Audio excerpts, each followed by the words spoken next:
Hola, muy buenas tardes a todos.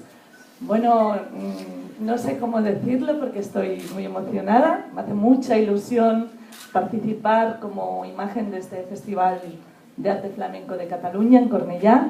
Estoy muy agradecida a todos por haberme elegido y quiero decirles que lo he hecho con todo el cariño del mundo, como todo lo que hago, porque le pongo el alma, no me dejo llevar. Vamos, que no pienso en nada, lo que sale, sale. Y nada, bueno, tengo que nombrar a David, claro, a David Prats, que es el director del documental Granizos sobre Cristales. Él es el que me presentó a Carmen Amaya más a fondo, que aún yo siendo de la Barceloneta, y había oído hablar de ella, mi abuela la conoció, él es el que me la introdujo más a fondo.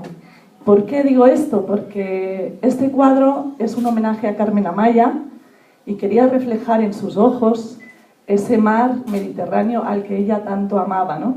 Nació en el Somorrostro y murió en Begur, siempre frente al mar. Y cómo no voy a nombrar a Paco Hidalgo, por favor, por estar siempre atento, con la vista en todos lados, que él habla, observa y piensa, sigue pensando, y te habla y está maquinando allí. Te agradezco mucho, Paco, por haberme dado la oportunidad de participar con vosotros.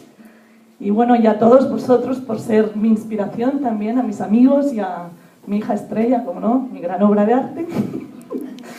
Y solo quiero decir 4 palabras más. Muchas gracias a todos.